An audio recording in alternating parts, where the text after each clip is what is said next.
তিনি হলো যে খালেদ মহিউদ্দিনের একটা টক শোতে আসছে। আমি জানি না এটা কত দূর যাবে, আপনার এই ভিডিও বা এটা কতটুকু যাবে আমি জানি না। ওই যে কয়দিন আগে হারপিকের বোতল নিয়ে এসছে, ওই টক শো তো জানতেও না মানুষ যে এই টক শো এত ভিউ হবে, এত আলোচিত হবে। আমি জানি না আপনার এই টক শো কত মানুষ দেখবে আর কতটা আলোচিত হতে পারে। যে কোনো সময় ছিকা ছিঁড়তে পারে, আল্লাহ যে কোনো সময় মানুষকে কবুল করতে পারে। সে আলোকে বলছি যে ফাহাম আব্দুল সালামরা তো ওই ক্যাটাগরির মানুষ যাদের চিন্তা চেতনা হচ্ছে প্রতিহিংসা, যাদের চিন্তা চেতনা হচ্ছে যে আমাকে তুমি রুদ্ধ করেছো, আমিও তোমাকে রুদ্ধ করব। তাহলে রুদ্ধ করার চিন্তা চেতনা যারা ধারণ করে তারা কিন্তু কোনো কল্যাণকর রাস্তায় হাঁটতে পারে না, কোনো দিন না।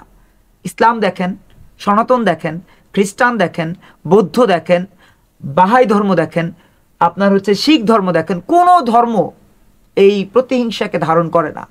তাহলে আপনি তো মুসলমান, আপনার নাম কি? ফাহাম আব্দুল সালাম। ওরে বাপরে, কি নাম! অথচ আপনি প্রতিহিংসা ধারণ করছেন। তাহলে প্রতিহিংসা ধারণ করছেন কেন? কারণ আপনি আওয়ামী লীগ থাকলে আগামীতে ক্ষমতা আসতে পারবেন না। আপনি যেই রিজনটাকে চিন্তা করেন, আপনি যেই চিন্তা চেতনাকে ধারণ করেন, যাদের আপনি ইন্টেলিজেন্ট লিডার, যাদের আপনি ইন্টেলেকচুয়াল লিডার, তারা আগামীতে ক্ষমতা আসতে পারবে না। সো আপনি চিন্তা করছেন না আমার তো ক্ষমতা আনতে হবে।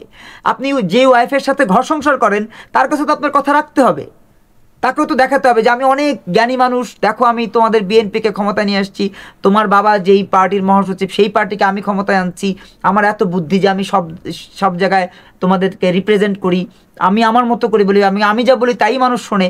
এই যে একটা আমিত্ব ভাব, এবং এই আমিত্ব ভাব থেকে যে প্রতিহিংসা, তার মানে আপনি তো ভালো কিছু না।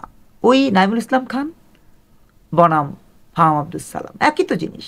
ওই আরাফাত আর হচ্ছে যে নাহিদ একই তো। ওই নাহিদও যেভাবে ভাবনা এইভাবে, এই আরাফাতও ভাবনি তো এভাবে, একই তো জিনিস, পার্থক্য তো নাই। যেহেতু পার্থক্য নাই সেহেতু আপনাদের কাছে দেশ মানুষের কোনো দাম নাই। এর বুকে বাংলাদেশের মানচিত্রকে কালো অধ্যায়ের দিকে নিয়ে গেছে সেই ব্যক্তিদেরকেও আমরা কিন্তু দেখেছি যে এই হুজুগে জাতি সংবর্ধিত করেছে, খুব বাহাবা দিয়েছে। দেখেন নাইমুল ইসলাম খান টকশো টিভি খুললেই বাংলাদেশের মানে প্রতিটা দিন এমন কোনো দিন নাই যেদিন নাইমুল ইসলাম খান টকশোতে যেত না।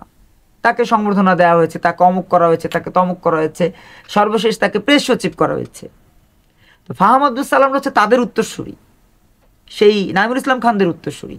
খুব বড় বড় লেকচার, আরে ভাই এমেরিটাস জার্নালিস্ট, এমেরিটাস এডিটর, হ্যাঁ এমেরিটাস, এমন একটা ভাব মনে হয় যে বাংলাদেশের সবচেয়ে বড় ইন্টেলিজেন্ট ব্যক্তি। তো ওই নাইমুল ইসলাম খানের পতনও কিন্তু আমরা দেখেছি। ফাহাম আব্দুল সালামদের পতন দেখবো, হয়তো একটু সময় লাগবে, দেখবো সময় লাগবে। ফাহাম আব্দুল সালামরা ওই রকমই, লাউ আর কদু আর লাউ একই জিনিস। আপনি খুব ভাব নিবে, এটা করছি সেটা করছি। তিনি কথা বলেন কিভাবে। আমি কিন্তু এক ব্যক্তিকে কদিন আগে এক ব্যক্তি সালাম নিয়ে আমি ব্যঙ্গ করেছিলাম। ওই একই গ্রুপের লোক তো, গ্রুপ তো একটাই চিন্তা চেতনার জায়গা। আওয়ামী লীগকে ভ্যানিশ করে দিবেন। আওয়ামী লীগ আপনাদের মতোই চিন্তা করেছে। আওয়ামী লীগ কী করেছে? জামাতকে ভ্যানিশ করেছে। আওয়ামী লীগ বিএনপিকে ভ্যানিশ করেছে। আপনারা এখন বিএনপি করছেন, বিএনপি করে আওয়ামী লীগকে ভ্যানিশ করবেন। তাহলে ভ্যানিশ অ্যান্ড ভ্যানিশ, ভ্যানিশ বনাম ভ্যানিশ। এই যে ভ্যানিশ পলিটিক্স যারা করে তারা কোনোদিন ভালো মানুষ হতে পারে না, এবং তাদেরকে যারা সমর্থন করে তারাও ভালো মানুষ হতে পারে না।